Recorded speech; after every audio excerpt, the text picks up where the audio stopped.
చోట చూసిన వాగ్దానం అన్నారు.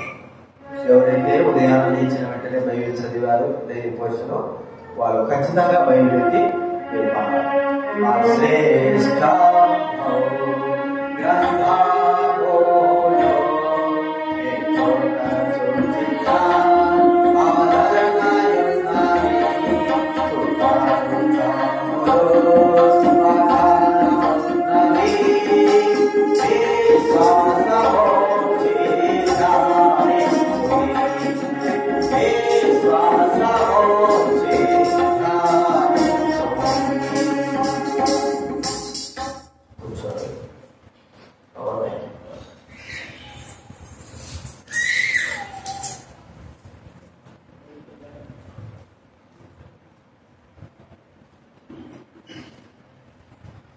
ప్రార్థన చేసుకుందాము.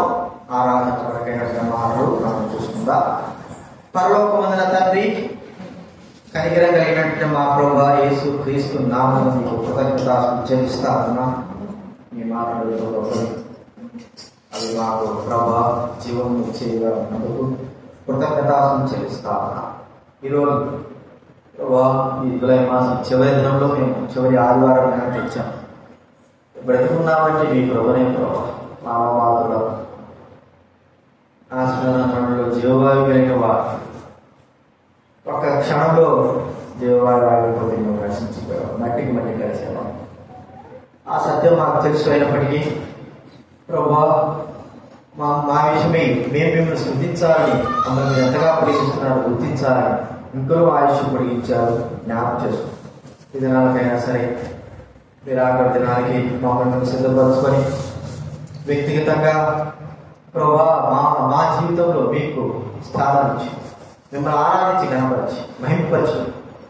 ఈ దినం అంతా కూడా మీ సమయంలో మేము గడపడానికి మాకు సహాయం చేయండి ప్రభా.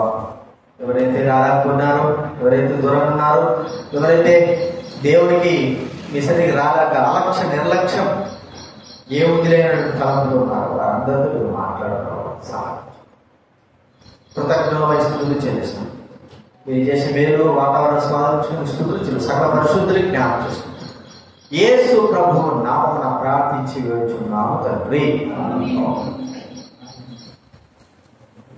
మనము బైబిల్ ఎత్తి బైబిల్ అలా పాడింది ప్రతిదినము మనము దైవ గ్రంథాన్ని చదవాలి. ఏదో మనం కించపరచడం కాదు, కానీ ఈ వాక్యము ఎందుకంటే దైవుడు అని చెప్పేవారు. మరి రోజుకు 3 పూటలు మనం అంటారు. అలాగే 3 సార్లు కూడా మనము దైవ గ్రంథము చదవాలి. ఒక్కోసారి చదవలేకపోతున్నాం కాబట్టి ఉదయం సాయంత్రం ఖచ్చితంగా దైవ గ్రంథాన్ని మనము చదివి, ఎందుకంటే అది మనకు జీవం, మన ఆత్మే. అదే లేకపోతే మన ఆత్మ చచ్చిపోతుంది, ఏం లేదు కాబట్టి ఈరోజు ఆరాధనలో మనం ప్రవేశించే మునుపు దైవ గ్రంథంలో నుంచి మనకు మా థీమ్, మరి మన ఆత్మల కొరకే మాటలు కీర్తన గ్రంథం 99వ అధ్యాయం. దేవుడు మనకు గురించిన మాటను దైవ గ్రంథంలో నుంచి మనం చూద్దాం. 99వ అధ్యాయము 3వ వచనం 5వ వచనం మనం అందరం కూడా కలిసి చదువుకుందా. కీర్తనల గ్రంథం 99వ అధ్యాయం 3వ వచనం 5వ వచనం మనం అందరం కలిసి చదువుకుందా. అందరం చదువుకుందా. భయంకరమైన ఈ గొప్ప నామమును వారు స్తుతించరు. యెహోవా పరిశుద్ధుడు. మన దేవుడైన యెహోవాను కనపరచుడి. ఆయన పాదపీఠములకు సాగిపోడు. ఆయన పరిశుద్ధుడు. దేవుని పరిశుద్ధతను మనం గుర్తించుకోగలిగితే మనం కూడా ఆయన చేత పరిశుద్ధంగా పరచబడినటువంటి మనము పరిశుద్ధుడైన దేవుణ్ణి మనము కూడా ఆరాధిస్తాం. మనకు ఒక అర్హత ఇచ్చాడు, ఆధిక్యత ఇచ్చాడు. దాన్ని మనం పోగొట్టుకోకూడదు.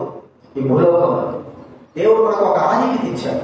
దేవుని స్తుతించే ఆధిక్యత మనకు ఇచ్చినాడు. కాబట్టి ఈ ఆధిక్యత ఈ భూలోకంలో దేవతలకు లేదు. ఈ ఆధిక్యత ఈ భూలోకంలో గొప్ప గొప్ప ఐశ్వర్యవంతులకు లేదు. కొన్ని కోట్ల వేల కోట్లు ఉన్న వారికి లేదు. అధికారులకు లేదు. ఏమిటి? దేవుని స్తుతించేటువంటి బాధ్యత. దీన్ని మనం ఏం చేయకూడదు, పోగొట్టుకోలే. అందుకే ప్రతి వారం కూడా మరి దైవజనుడు భక్సింగ్ గారికి పల్లవరం కొండలపైన అనుగ్రహించడం దర్శన ప్రకారంగా ప్రభువు స్తుతించాలా దేవుళ్ళందరూ వ్యక్తిగతంగా అన్న రీతిలో దైవ వాక్యానుసారంగా అని మరి ఆ విధానంలో మనం ప్రభువును స్తుతిస్తూ ఘనపరుస్తూ మహింపరుస్తా ఉంటున్నాం. ఈరోజు ఆరాధన దినం. ప్రభువును ఘనపరచాలి, ఆయన పరిశుద్ధనామను స్తుతించాలి. గత వారంలో మనం చూస్తూ వచ్చాం. నిర్గమకాండ 3వ అధ్యాయంలో నీ చెప్పులు విడువుము అనేటువంటి మాట మనం అక్కడ మరి ప్రభువు యొక్క దర్శనంలో మోషే అక్కడ వెళ్ళినప్పుడు సీనాయి కొండ దగ్గర దేవుడు తనతో మాట్లాడినప్పుడు నువ్వు చెప్పులు విడువుము, నువ్వు నిలుచున్న ప్రదేశము పరిశుద్ధ భూమి. కాబట్టి అక్కడ ఎందుకు ఆ పరిస్థితి అనేది మనం చూసాము, ఆరాధించాం. ఈసారి కూడా మరో మాట మనం చూద్దాము. యెహోషువ రాసిన గ్రంథం 5వ అధ్యాయం. అదే సందర్భం మనకు కనబడుతుంది. మనం చదువుతుందా యెహోషువ రాసిన గ్రంథం 5వ అధ్యాయం 13వ వచనం, 14వ వచనం, 15వ వచనం. ఈ 3 వచనాలు మనం కూడా కలిసి చదువుకుందా. దైవ గ్రంథం ఉన్న వారి చదవ. యెహోషువ రాసిన గ్రంథం 5వ అధ్యాయము 13, 14, 15 ఈ 3 వచనాలు చదువు వచ్చిన వారు బిగ్గరగా గట్టిగా చదవండి. యెహోషువ యెరికో ప్రాంతంలో ఉన్నప్పుడు అందరం చదువుకున్నాం. అతడు కన్నెత్తి చూడగా దూసిన కత్తి చేత పట్టుకుని అతని ఎదుట నిలిచి ఉండెను. యెహోషువ అతని దగ్గరికి వెళ్ళి నీవు మా పక్షం ఉన్నవాడవా మా విరోధ పక్షం ఉన్నవాడవా అని అడగగా అతడు కాదు, యెహోవా సేనాధిపతిగా నేను వచ్చి ఉన్నాను. యెహోషువ నేలమట్టుకు సాగిలపడి నమస్కారం చేసి నా ఏలవాడు తన దాసునికి సెలవిచ్చినది ఏమని అడిగాను. అందుకు యెహోషువ సేనాధిపతి నీవు నిలిచి ఉన్న ఈ స్థలము, యెహోవా సేనాధిపతి నీవు నిలిచిన స్థలము పరిశుద్ధమైనది, నీ పాదల రక్షణను తీసివేయమని యెహోషువతో చెప్పగా యెహోషువ అలాగూ చేసెను. అదే రీతిలో జకర్యా గ్రంథం 3వ అధ్యాయం. జకర్యా గ్రంథం 3వ అధ్యాయం. జకర్యా గ్రంథం 3వ అధ్యాయం చదువుకుంటా.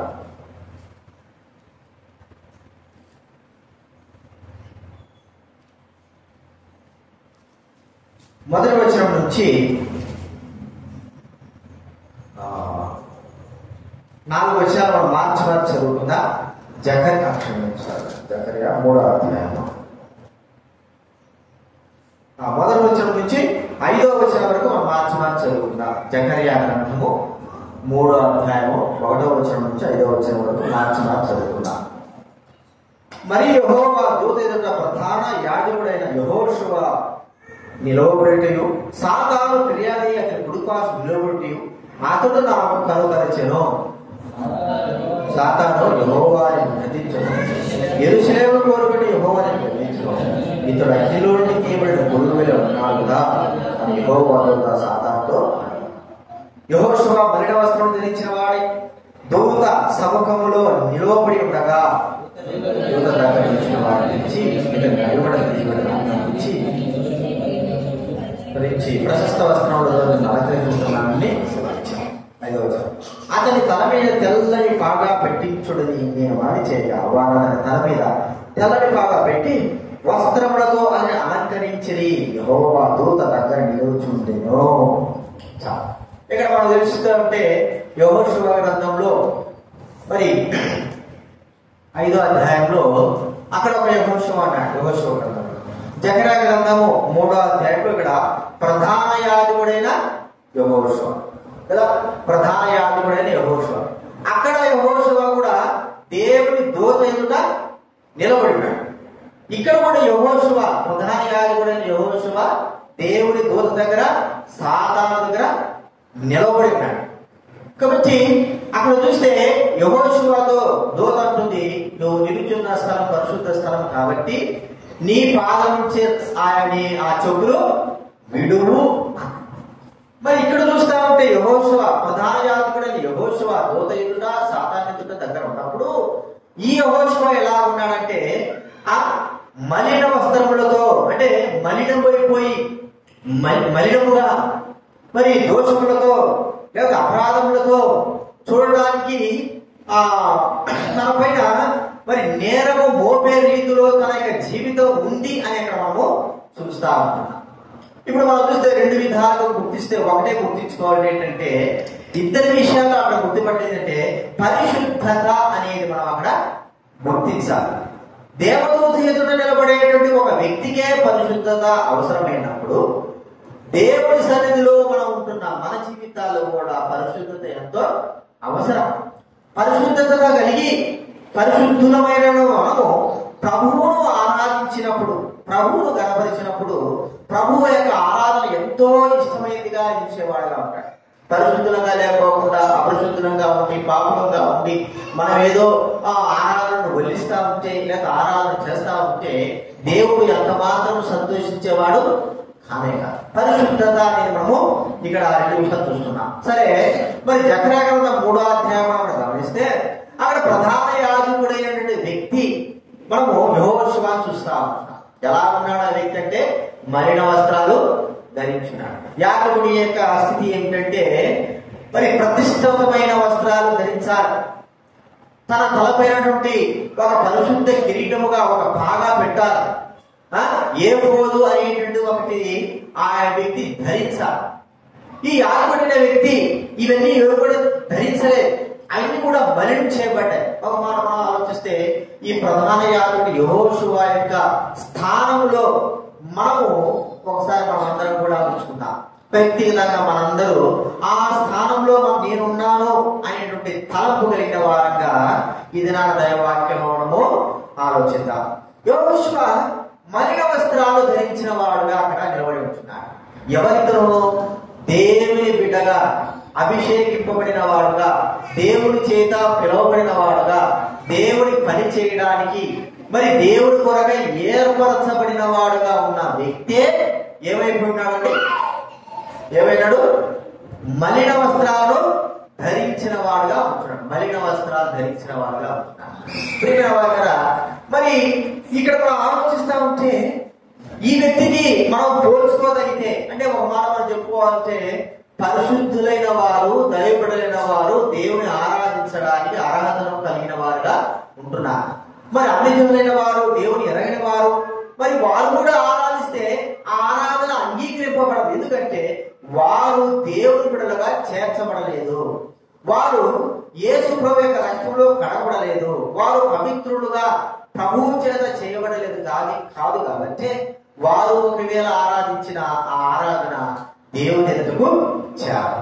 కాబట్టి ఇప్పుడు ప్రభు బిడ్డలమైన మనం ఆరాధించడానికి గల కారణం ప్రియమైన వారు యెహోషువ స్థానంలో మనం కానీ ఉంటే ఇప్పుడు మనం అనుకుంటున్నాము, నేను కూడా పరిశుద్ధుడే కదండి, నేను కూడా పవిత్రుడే కదా, నేను కూడా బైబిల్లో చెప్పేస్తున్నా కదా, నేను కూడా బైబిల్లో చదువుతున్నా కదా, మంచిదే. కానీ మనం పరిశుద్ధంగా ఉన్నప్పుడే ఆ ఆరాధన దేవుడు మనకు, ఎందుకంటే మనమందరం బైబిల్ గ్రంథంలో ఉంది, మనమందరము తప్పిపోదుము. ఒక మాట చెప్పుకోవాలంటే పరిశుద్ధంగా ఉన్నంత మాత్రము చేత మనము పాపము తగలపోకుండా ఉండలే. ఏదో ఒక రీతిలో మనము ఏమై ఉంటున్నామో మలినము చేయబడి కదంటే. ఇప్పుడు మనం బాగా ఆలోచిస్తే కొత్త బట్టలు వేసుకున్నాం, స్నానం చేసినాం, ఒక అరగంట మనము మరి వీధిలోకి వెళ్ళి లేకపోతే బస్ స్టాండ్లోకి వెళ్ళి అక్కడ తిరిగి వచ్చినాం అనుకో, ఒక అరగంట ఏమైపోతుంది చెప్పండి? మన బట్టలు మన శరీరంతో సహా ఎండకు మన శరీరానికి చెమట వస్తుంది. ఆ చెమట ద్వారా మన బట్టలు ఏమైపోతాయి?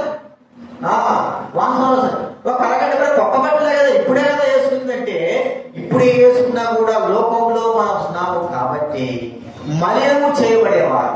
ఒక మాట మనం చెప్పుకోవాలంటే మనము దేవుని దృష్టిలో అపరాధులంగా ఉన్నా. చూడండి ఒక మాట 130వ కీర్తన గ్రంథం 130 కీర్తన 3వ వచనం దయచేసి చదవండి. యెహోవా నీవు దోషములను కనిపెట్టి చూచినట్లా ప్రభువా ఎవడు నిలవగలడు కదండి.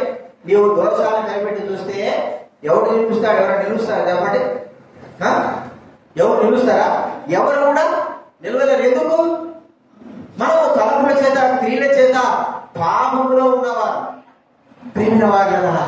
అయినప్పటికీ దేవుడు తన కరుణాసంపన్నుడై ఒక యెహోషువ మలిన వస్త్రాలు ధరించిన వ్యక్తి సాతానుడితో తలదించుకొని తాను ప్రధాన యాజకుడైనప్పటికీ, దైవుడైనప్పటికీ, ప్రతిష్ఠితమైన వస్త్రాలు, అభిషేక తైలం తన మీద ఉన్నప్పటికీ తాను ఎలాగ కనబడుతున్నాడంటే సాధారణ మలిన వస్త్రాలు ధరించి ఉన్నాడు. అలాంటి వ్యక్తి, దేవదూతుని ఎదురు ఉన్న వ్యక్తి ఇక ఏమని ఆరాధించగలడు, ఏమని ఘనపరచగలడు, ఏమని మహింపరచగలడు?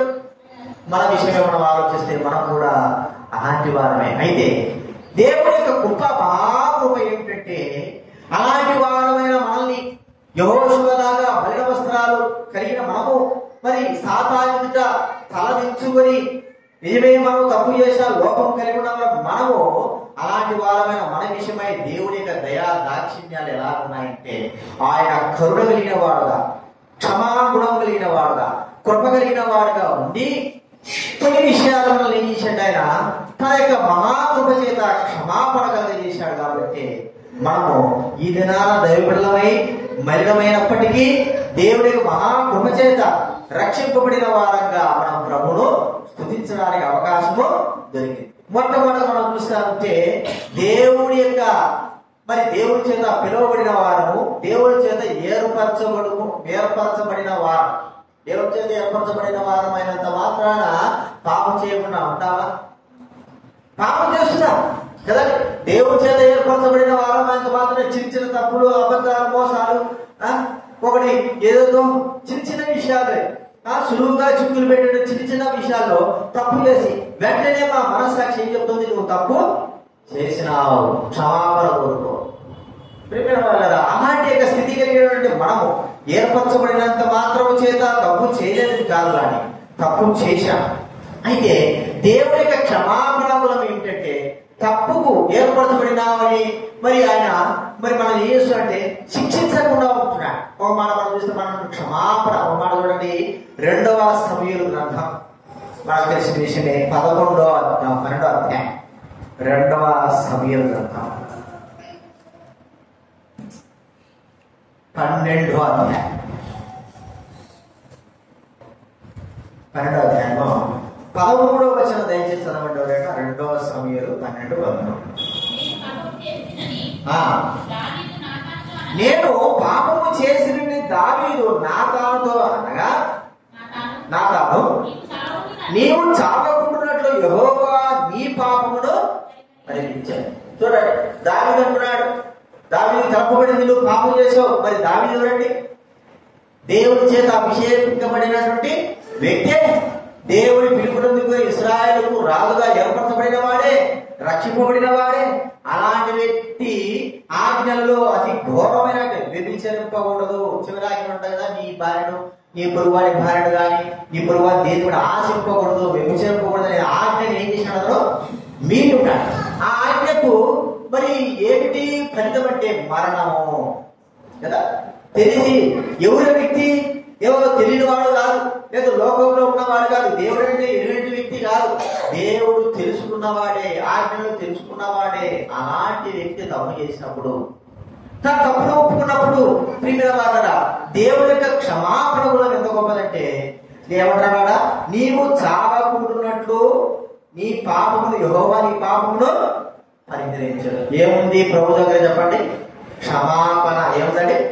క్షమాపణ. కాబట్టి ప్రియమైన వారరా, ఈ దినాన ప్రభు సన్నిధిలోకి వచ్చి తప్పులు చేసినప్పటికీ దేవుడు తన యొక్క మహాకృపను బట్టి అందుకే అంటాడు, నేనే నా చిత్తానుసారంగా నీ పాపాన్ని ఏం చేస్తున్నాడు? పరిహరిస్తున్నాడు. నేనే. చూడండి, ఒక మాట ఉంది యెషయా గ్రంథంలో, యెషయా గ్రంథం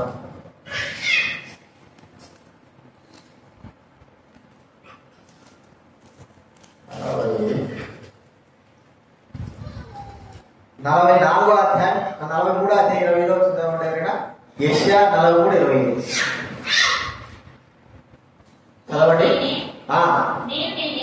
నేనే నా చిత్తానుసారముగా నీ అతిక్రమములను ఏంటంటే నేనే అంటే మనం తప్పు చేసినాము, ఆ తప్పుకు శిక్ష ఏమిటి? మరణం. అది ఏదైనా కావచ్చు.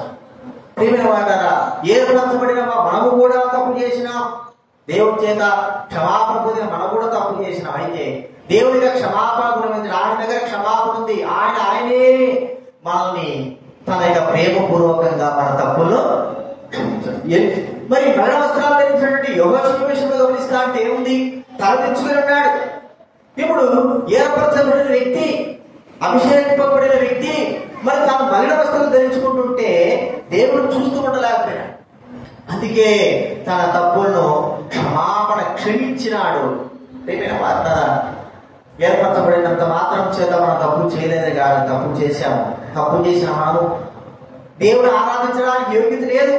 అయితే దేవుడికి మహాకృప ఏమిటంటే ఆయనే మనల్ని మరి మనం చావకుండాన్నట్టు మన పాపం పరిహరించి ఆయన చిత్తానుసారంగా మన పాపం ఏం చేసినాడు? ఆయన క్షమించి వేశాడు. కాబట్టి ప్రభువును స్తుతించాలి. ప్రభువా, నేను నీ బిడ్డనైనప్పటికీ, అన్ని తెలిసినప్పటికీ, అనేకమైన విషయాలు తప్పిపోయినాను, అయినప్పటికీ నీవు క్షమాపణ కలిగిన వాడుగా, తండ్రి స్వభావం కలిగిన వాడుగా దేవుడు కాబట్టి మీ చిత్తానుసారంగా నా పాపాలను క్షమించినావు. కాబట్టి నేను చావకుండాన్నట్టు నా పాపాన్ని పరిహరించినావు ప్రభువా అని మనం ఏం చేయాలి? ప్రభువును స్తుతించవలసిన వారంగా ఉంటున్నాం. ఆ యొక్క మలిన వస్త్రాలు ధరించిన యెహోషువ స్థానంలో మనం ఉంటున్నాం అనుకో. కాబట్టి అలాంటి వ్యక్తి, ఏర్పరచబడిన వ్యక్తినంత మాత్రాన తప్పు చేసి మలిన వస్త్రాలు ధరించుంటే దేవుడు ఎంత అవమానం. ప్రియమైన వార్త అయినప్పటికీ ప్రియమైన వార్త ఆయన తన తప్పులను ఆయన క్షమించినాడు, ఆయన చిత్తానుసారం.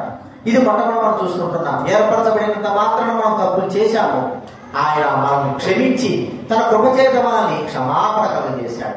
రెండోది మనం చూస్తా ఉంటే ఇక జకర్యా గ్రంథంలో 3వ అధ్యాయంలో, జకర్యా గ్రంథం 3వ అధ్యాయంలో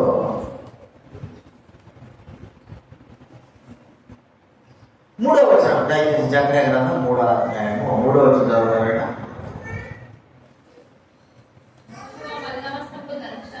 యెహోషువ మలిన వస్త్రములు ధరించిన వాడే దూత సముఖంలో ఎక్కడున్నాయంటే ఆ వస్త్రాలు. ఇవి ఏంటి వస్త్రాలు? ప్రతిష్ఠితమైన వస్త్రాలు. యాజకుల వస్త్రాలు ఏంటంటే ప్రతిష్ఠితమైన వస్త్రాలు. అవి ప్రతిష్ఠితమైనవి. మరి ఆయన ప్రతిష్ఠితమైనటువంటి వస్త్రాలను ధరించిన వ్యక్తి ఎలా ఉన్నాడంటే ఆ వస్త్రాలు మలినమైపోయి ఉన్నాయి. ఆ వస్త్రాలన్నీ కూడా, ఆ వస్త్రాలు ఎలా ఉంటాయి? వాటి గొప్పతనం ఏంటంటే వాటిని దేవుని సన్నిధిలోనే ఉంచాలి, బయటికి వాటిని తీసుకురావడం. దేవుని సన్నిధిలో ఉంచాలి అంటే బయటికి వాటిని తీసుకురావడం. ప్రియమైన వారులారా, అయితే వాటిని ఎట్లా మలినము చేయబడి ఉన్నాయి. అవి ధరించినప్పటికీ మలినముతో ఉన్నాయి. దేవుని సన్నిధిలో మలిన వస్త్రాలు ధరించుకొని ఆ వ్యక్తి దేవుని సన్నిధిలోకి వెళ్ళడానికి వీలు లేదు. ప్రియమైన వారులారా, మన విషయమై మనం గమనిస్తా ఉంటే మనం ఎలాంటి వస్త్రాలు, మనం ఇచ్చిన వస్త్రాలు ఏంటంటే చెప్పండి? రక్షణ వస్త్రాలు. ఇవి ఏమైపోయినాయంటే మలినమైపోయినాయి. ఎందుకు మనం చెప్పుకున్నాం కదా, మనం ఎవరివి? ఏర్పరచబడిన వారివి, రక్షింపబడిన వారివి, దేవుని చేత క్షమాపణ కలిగినటువంటి వ్యక్తులం. మరి ఇలాంటి వారి మీద మా వస్త్రాలు ఏమైపోయినాయి? రక్షణ వస్త్రాలు అని మనం ఆలోచిస్తే మలినము చేయబడ్డాయి. అంటే ఒక మాట చెప్పుకోవాలంటే ఒక్కోసారి ఈ రక్షణ సంబంధంగా మన యొక్క ప్రవర్తన తీరు, రక్షణ పొందినామా లేదా అన్నట్లుగా మన జీవితం. ఒక మాట మనం చెప్పుకోవచ్చు, తప్పిపోయిన కుమారుడు యొక్క జీవితాన్ని గురించి మనం ఒకసారి తెలుసుకోవచ్చు. ఎలాగ వెళ్ళాడు తప్పిపోయిన కుమారుడు? మంచి వస్త్రాలతో డబ్బు తీసుకున్నాడు, ప్రశస్తమైన వస్త్రాలు తీసుకున్నాడు, కట్టుకున్నాడు, మరి చేతికి ఉంగరం పెట్టుకున్నాడు, మరి మంచి జోడు తగిలించుకున్నాడు. తండ్రి దగ్గర నుంచి కుమారుడు వెళ్ళిపోయి ఎన్ని దినాలు ఉన్నాడో తెలియదు, కానీ తాను వేసుకున్నటువంటి ఆ మంచి వస్త్రాలు, శ్రేష్టమైన వస్త్రాలు ఏమైపోయినాయి? తన తండ్రి దగ్గరకు వచ్చేలా గల మలినమైపోయినాయి. ఒకవేళ చిరిగిపోయినాయి కూడా ఏమో, వాసన పడుతున్నాయి, చిరిగిపోయి ఉంటున్నాయి. వారు కదా, మరి తండ్రి కుమారుడే కదా, అన్ని తీసుకోపోయినాడు కదా, తన వస్త్రాలు కాపాడుకోలేకపోయినాడు, తన వస్త్రాన్ని భద్రపరచుకోలేకపోయినాడు. ఇది మన వస్త్రాల విషయమే మనం ఆలోచిస్తే రక్షణా వస్త్రాలను మనం ఏం చేసుకుంటున్నాం అంటే మలినం చేసుకుంటున్నాం. ప్రియమైన వారులారా, ఈ వస్త్రాలను దేవుడే కాపాడుకుంటున్నాడు. దేవుడే మనకు రక్షణా వస్త్రములను మళ్ళీ ధరింపజేసినట్లుగా, ఆ వస్త్రం యొక్క ప్రభావం మళ్ళీ మనకు అనుగ్రహించినట్లుగా, ఒక తప్పిపోయిన కుమారుడు ఎలాగైతే మలిన వస్త్రాలతో వస్తే మరి తనకు తిరిగి తన తండ్రి ఏం చేశాడో తెలిసింది కదా మనకి. ఇక్కడ చూడండి, ఇక్కడ మనం చూస్తే 4వ వచనం, జకర్యా గ్రంథం 3వ అధ్యాయం 4వ వచనంలో, దూత దగ్గర నిలిచిన వారిని పిలిచి ఇతని మైల బట్టలు తీసివేయడని ఆజ్ఞాపించి నేను నీ దోషమును పరిహరించి ప్రశస్తమైన వస్త్రములతో నిన్ను, ఆ దోషాన్ని ఏం చేసినట్టంటే పరిహరించినాడు. వస్త్రాలకున్న దోషం, మన ఆత్మ సంబంధమైన వస్త్రాలకున్న దోషం ఏం చేశాడు ఆయన? పరిహరించి ప్రశస్తమైన వస్త్రములు, ప్రియమైన వాళ్ళరా, వాటితో మనం అలంకరింపజేశాడు. కాబట్టి మరి వచ్చిన వెంటనే మురికితో పని పనికి పోయినాము, ఆ పొలంలో పని లేకపోతే ఎక్కడికో పనికి పోయినాము, రాత్రి రాగానే ఆ బట్టలు మరి వెంటనే బట్టలు ఇప్పేసి ఏం చేస్తామని చెప్పండి, స్నానం చేసి మళ్ళా వేరే ఉతికిన బట్టలు మనం వేసుకున్న తర్వాతనే మనము మరి పడుకోవడం కానీ అన్నం తినడం కానీ చేస్తాం. అంటే ఆ వస్త్రాలు ఏమైపోయినాయి? మనము లోకంలో తిరిగిన విధానం బట్టి మలినము చేయబడ్డాయి. ఇప్పుడు యేసుక్రీస్తు వారు మన యొక్క పాపం నుండి ఏం చేశాడు? మలినమైనటువంటి రక్షణ వస్త్రములైనటువంటి మనల్ని ఆయన తన రక్తము చేత మన పాపాలు ఏం చేశాడు? ఆయన కడిగి పవిత్రపరిచాడు పునర్జన్మ సంబంధమైన స్నానము ద్వారా. ప్రియమైన వాళ్ళ దైవగుడమే, మరి ప్రధాన యాజకుడు అయినటువంటి యెహోషువ లాంటి స్థానంలో ఉన్నవారమే, మలిన వస్త్రాలతో ఉన్నవారమే మనల్ని దేవుడు తన కృపను బట్టి ప్రశస్తమైనటువంటి రక్షణా వస్త్రములతో, అత్యధికమైన విలువైనటువంటి వస్త్రములతో, మరి మలినమైన వస్త్రాలను తీసివేసినట్లుగా మంచి వస్త్రాలతో మనం అలంకరించాడు. ఎందుకు? దేవుని సముఖంలో వెళ్ళేటువంటి ఒక యాజకుడు కావచ్చు, ఎలా ఉండాలి, ఏ వస్త్రాలు ధరించాలి చెప్పండి? ప్రశస్తమైనటువంటి ప్రతిష్ఠితమైనటువంటి వస్త్రాలు మాత్రమే ధరించాలి. వేరే వేరే ధరిస్తే ఆ లోపలికి వెళ్ళి ఆరాధన చేయడానికి లేకపోతే ఆ సంబంధమైన కార్యక్రమాలు జరిగించడానికి ఎంత మాత్రమో వీలు లేదు. కాబట్టి ప్రభు రక్షణ వస్త్రాల విషయమై మనకు తన కృపను చూపి మరి యాజకుడైన వ్యక్తికి ఎలాగైతే ప్రశస్త వస్త్రాలు యెహోషువకు ధరించాడు, అలాగా మలినమైనటువంటి మన జీవితం రక్షణకు మరి రక్షణ వస్త్రమును పరిపూర్ణంగా ధరించిన వాడుగా ఇప్పుడు మనం ప్రభుని ఆరాధించాలి. ప్రభా, నా రక్షణ వస్త్రములు మలినమైపోయినాయి, అయితే మీ రక్తం చేత అదే మనం అడుగుతున్నాం కదా ఏమని ప్రతిరోజు భక్తి గారు మరి ప్రార్థన చేసేవాడు. ఉదయాన ప్రార్థన చేసేవాడు, రాత్రి ప్రార్థన చేసేవాడు. ఏమని ప్రార్థన అంటే, ప్రభా నేను లోకంలో వెళ్తున్నా, లోకంలో ఉన్న మలినమంతా కూడా నా పైన, నా ఆత్మ సంబంధమైన జీవితం పైన, స్వకాల పైన కాదు, ఆత్మ సంబంధమైనటువంటి రక్షణ వస్త్రాల పైన బురద తల్లిగా ఉంటాయి, అంటే మలినం చేసేవిగా. నన్ను కాపాడే రక్తం చేత కదా ఉదయమంతా పరిచయం చేసి రాత్రి నుంచి పడుకునేటప్పుడు కూడా ఆయన ఏం చేసామంటే తన యొక్క అంటే తన ఆత్మ సంబంధమైన జీవితాన్ని పవిత్రపరుచుకునేవాడు. నన్ను కడుగు పవిత్రపరచుకునేవాడు. ఆ రోజు ఒకవేళ ప్రార్థన చేసుకోకుండా పడుకుంటే అసలు ఆయన నిద్ర పట్టేదే కాదు, కడుగులు నిద్ర పట్టేదే కాదు. ఎందుకు? నీ మలిన వస్త్రాలు ఏమైపోయినాయి? మరి అంత పెద్ద దైవజనుడు కదా అంటే, అవును పెద్ద దైవజనుడే కావచ్చు, కానీ లోకంలో ఉన్నటువంటి చిన్న పాటి భాషని ఆ మలినము చేయబడిన వెంటనే యేసు రక్తం చేత కనబడిన ఇప్పుడు మనం ఏమవుతాం చెప్పండి? పవిత్ర పరచబడే వారంగా ఉంటాం. ఇది రెండవ మనం చూసుకుంటున్నాం. మూడవదిగా మనం ఏం చేస్తామంటే, ఇక్కడ మనం చూసినాము జకర్యా గ్రంథం 3వ అధ్యాయంలో చూడండి, 3వ అధ్యాయం కొలుపులో నుంచి 2వ వచనం.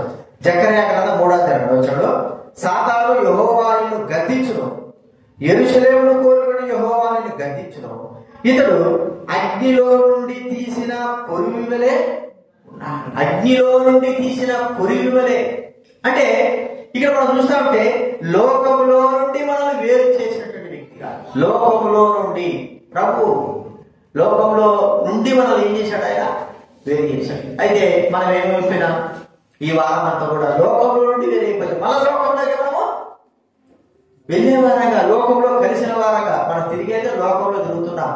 కానీ ఈ దినాల్లో ఎలా ఉందంటే, లోకం ఎక్కడుంది చెప్పండి? ఒకప్పుడు లోకం బయట మనము ఉండేవారం, ఇప్పుడు లోకంలోకి మనము వస్తుంటుంది. అంటే లోకం మనలోకి వచ్చేసి మనం అభ్యంతరపరిచేసిందిగా చూస్తాం. ఏదైనా కావచ్చు ప్రియమైన వాళ్ళ, లోకంలో కొరివిలో నుండి అగ్నిలో తీయబడిన కొరివినే యెహోషువ ఉన్నట్టుగా దేవుడు మనల్ని లోకములో నుండి పరిపూర్ణంగా వేరు చేసిన వాడుగా ఉన్నాడు. కాబట్టి ప్రభువును మనం ఏం చేయాలి చెప్పండి? స్తుతించి, నిజమే ప్రభా నేను లోకములో ఉన్నవాడుగా ఉన్నా, అయితే ఈ దినాల మీరులలో లోకంలో నుంచి వేరు చేశాం, యెహోషువను వేరు చేసినట్లుగా, మరి అగ్నిలో నుండి కొరివి తీసినట్లుగా మరి యెహోషువను వేరు చేసినావు ప్రభువా. కాబట్టి లోకంలో నుండి మనల్ని వేరు చేసినాడు. మనం చెప్పుకోవాలంటే ధైర్యం లేక స్థితిని మనం చూస్తే లోకంలో ఉన్న లోకంలో నుండి మనం వేరు చేసి, ఆయన ఐగుప్తులో నుండి వేరు చేశాడు, లోకంలో వారి నుంచి వేరు చేశాడు. ప్రతి విషయంలో కూడా, అన్ని విషయాల్లో కూడా లోకంలోనే మనం వేరు చేశాడు. అయితే ఆత్మ సంబంధం మన జీవితాలు గమనిస్తే మనం కూడా లోకం నుంచి వేరు చేస్తే మనం లోకంలో కలిసిన వారంగా ఉంటున్నాం. అయితే దేవుని కృప మహాకృప బట్టి తన యొక్క క్షమాపణ గుణాన్ని బట్టి లోకంలో నుంచి మనం కాపాడుతున్నాడు, వేరు చేస్తున్నాడు, భద్రపరుస్తున్నాడు అని మనం ఒకసారి గుర్తించి ప్రభు నువ్వే కానీ లోకంలో నుండి నన్ను వేరు చేయకపోతుంటే నేను ఏమైపోయామంటా చెప్పండి. లోకంలో నుంచే వేరైపోయినాము, మళ్ళా మనం ఏమైపోతున్నాము, లోకంలోకి కలిసిపోతే మన ప్రభు ఎవరు ఆలోచిస్తాం. చూడండి, మనం ఎంతో వచ్చాము, దేవుని సన్నిధికి వచ్చాము, ఎంతో మంది రాలేకపోయినారు. ఏమైపోతున్నారు వాళ్ళు? లోకంలో కలిసిపోతా ఉన్నారు, లోకంలో కలదు. కానీ మన జీవితంలో లోకంలో కలిసిన వారంగా ఉన్నప్పటికీ దేవుడు మనల్ని ఏం చేస్తున్నాడంటే తీశాడు, బయట తీశాడు, లాగాడు. అగ్నిలో నుండి లాగినట్టుగా మనల్ని ఏం చేశాడు? ఆయన లాగిన వాడుగా చూస్తాం. కాబట్టి యెహోషువ విషయంలో గమనిస్తే ఆ నల్ల వస్త్రాలు ధరించుకునే వ్యక్తి పాపము వస్త్రాలు మరి పాపంతో మలినమైపోయి ఉంటున్నాయి. ప్రేమైన వాళ్ళరా, మరి లోకము ఆ అగ్నిలోని బయటికి లాగినట్టుగా దేవుడు లాగిన వాడుగా మనం కూడా లాగినాడుగా మనం చూస్తాము. చివరిగా మనం చూస్తా ఉంటే ఏ స్థితిలోకి యెహోషువ వచ్చాడంటే చూడండి, 3వ అధ్యాయం యెహోషువ రాసిన గ్రంథం, జకర్యా గ్రంథం 3వ అధ్యాయం 5వ వచనం నేను చదువుతానండి. జకర్యా గ్రంథం 3వ అధ్యాయం 5వ వచనం.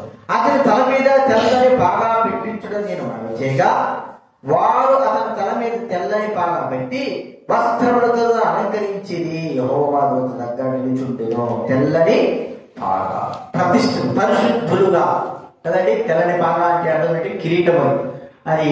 మరి ఆ యొక్క యాజకులకి కిరీటం పరిశుద్ధుడు ఆ పాగా పైన ఉండాలా, పరిశుద్ధుడు అనేటువంటి పేరు అనేది వ్రాయబడి కట్టబడి పరిశుద్ధులు. ఇప్పుడు ఏమైపోయాడు? మలిన వస్త్రం ధరించినటువంటి యెహోషువ దేవుడి దూత చేత ఏమైపోయాడు? పరిశుద్ధుడుగా చేయబడ్డాడు. కిరీటం అసలు లేదు, తెల్లని పాగానే అసలు లేదు, తెలుగుదనం తెల్లని పాగా. ప్రేమ వాళ్ళ పాపం పరిహరించి తనకు మరి పరిశుద్ధుడుగా చేసినాడు. ఇది నాన్న దేవుడే మనల్ని పరిశుద్ధులుగా చేసిన వాడుగా ఉంటున్నాడు. దేవుడే మనల్ని పరిశుద్ధులుగా చేశాడు. మనంతా మనం కాదు పరిశుద్ధులం, దేవుడు మనం పరిశుద్ధులుగా చేశాడు. కాబట్టి మనం పరిశుద్ధులుగా చేయబడ్డా, ఆయన రక్తం చేత కడగబడ్డా, మలినముతో ఉన్నవారం ప్రియమైన వారు తెల్లని బాగా ఒక మాట చెప్పుకోవాలంటే మనకు దైవడానికి తెల్లని యొక్క జీవితం అంటే వస్త్రములను ఏం చేశాడు? ఆయన ధరింపజేశాడు. తెల్లదనం అంటే దేనికి గుర్తు చెప్పండి? పరిశుద్ధతకు గుర్తు. తెల్లదనం ఏంటంటే పరిశుద్ధుడు. కాబట్టి ఆ పరిశుద్ధతకు తెల్లని బాగా తన పైన పెట్టించాడు. ప్రియమైన వారా, పరిశుద్ధులుగా పరిశుద్ధమైన వారంగా మనల్ని చేసినాడు ప్రభు. యెహోషువ చేసినట్టుగా. కాబట్టి ప్రభువును స్తుతిద్దాం, గణపరుద్దాం. ఇది నాన్న దైవడమే కావచ్చు. మనం ఎన్నిసార్లు అపవిత్రమైపోయినా, ఎన్నిసార్లు చీకటిగా చేపడ్డా, ఎన్నిసార్లు పాపంలో ఉన్నా, పరిశుద్ధతను పోగొట్టుకునే వారంగా ఉన్నా. అయితే దేవుని మహాకృపను బట్టి ఆయన తిరిగి మనకు పరిశుద్ధతను అనుగ్రహించి చీకటిలో నుండి వెలుగులోకి మళ్ళా తీసుకొచ్చి మనకు తన యొక్క పరిశుద్ధతను అనుగ్రహించిన వాడుగా చూస్తా ఉంటున్నాం. కాబట్టి ప్రభువు మనము స్తుతించి గణపరచాలి. ఈ విషయాన్ని జ్ఞానం పెట్టుకొని ప్రభువును మనము ఆరాధిద్దాం. ఆరాధనలో ప్రవేశిద్దాం. ముందు ప్రార్థన పాడుకుందాం, లేచిన పాట పాడుకుందాం.